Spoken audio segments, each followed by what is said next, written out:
Video games in the last year have been something of an enigma. Games coming to other platforms that haven't been there in years. Games that are just re-releases of games that came out in the last decade or less. I've wanted to make one of these videos for a few years, but it only felt right now, for some reason. So, with all that being said, there are plenty of games that I played this year that I think are at least somewhat worth talking about. The game that I can't really say too much about is Rumble. I didn't get to play it too much. A lack of dedicated VR space is something that holds me back in this game. Not to mention that the fact that I am, fat. This game is a workout. It's something that I love about VR, that you can get in some really, really good cardio if you try. The sweet of it is that it's earthbending in VR, and if you don't think that's tight as fuck, then you need to wipe yourself off and get up because, brother, you have no soul. Wipe those eyes off and look at how fucking sweet this is. I can't really talk too much about Moonscars, but that's because it's one of those games that you kind of just need to experience for yourself. It's part of the Humble Bundle Games collection, and you get it whenever you subscribe to Humble Bundle. It's somewhere between a Metroidvania, a Souls-like, and a roguelike. It's extremely fun, pretty difficult, and just all around one of the most stylized games I've played and enjoyed in a long time. It's really gorgeous, and you should play it. There are a lot of things that could be said about Cyberpunk. A lot of bugs, a litany of performance issues. Almost like another game on this list, but I don't want to talk about any of that. I want to talk about what I played through in October of this year, which is one of the most fun, innovative, and engaging Western RPGs that I've ever played. It took me about 50 hours before I felt like I had beat Cyberpunk. I played through the story all the way through as a cyberwire ninja with a double jump, and I found 2 of the endings. I've done a whole bunch of the side quests, and I killed all the cyber psychos, and what I played was not super buggy. It ran fairly well, and the only thing that I felt was wonky was that sometimes things would load in while I was staring at it, like pop-in or texture resolutions being low. But that's fine, because it happens sometimes. Games just do that. I really genuinely enjoyed my time with Cyberpunk, and I think that where the game is right now is a great path to being completely stable. You should play it if you get a chance. Alright, for this, my experience is with Pokemon Violet specifically. For reference, my favorite Pokemon game is Black and White because of the great story, specifically the theme around N being taken advantage of by 𝕤𝕤𝕤. I don't want to spoil too much since the game just came out and it's supposed to be a huge twist, but yeah, there's a lot more adult-ish themes in the story of Scarlet Violet. Specifically, after completing the main 3 storylines, you'll get a 4th, which is like the actual story of the game, I guess. On another note, this game has probably the most banging soundtrack in all of Pokemon. The leader of Team Star has the best song in all of Pokemon, I think. All the other songs are, at best, okay in comparison. Nintendo has since decided to, make it the forefront of their attention to fix the performance issues and bugs.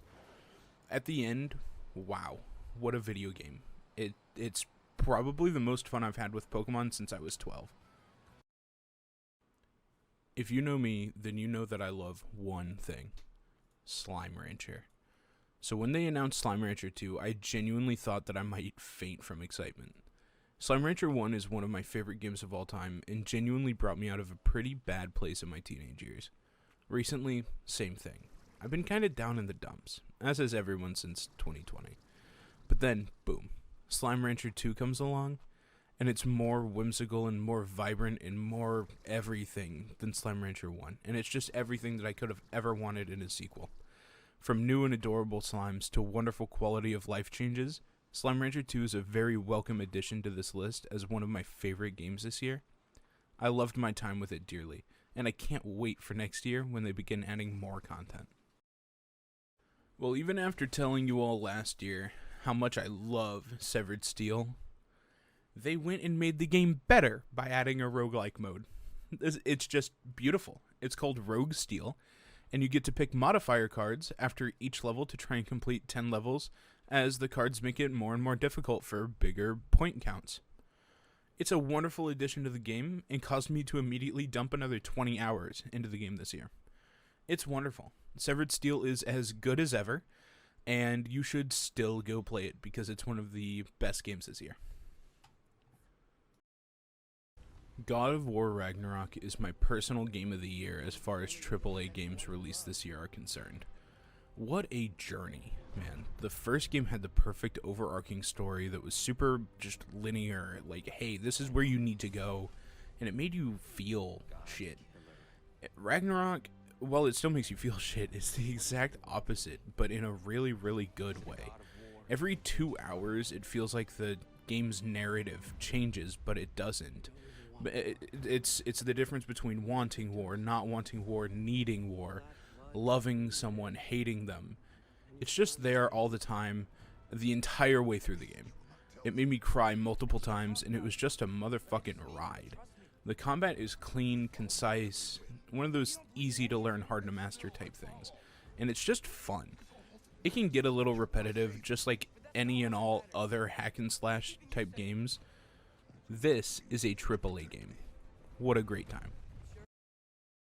My most played game this year is Risk of Rain 2, and for very, very good reason. Its looping mechanic that the entire game is built around is just so addictive that I emptied 100 hours into it without even thinking about it.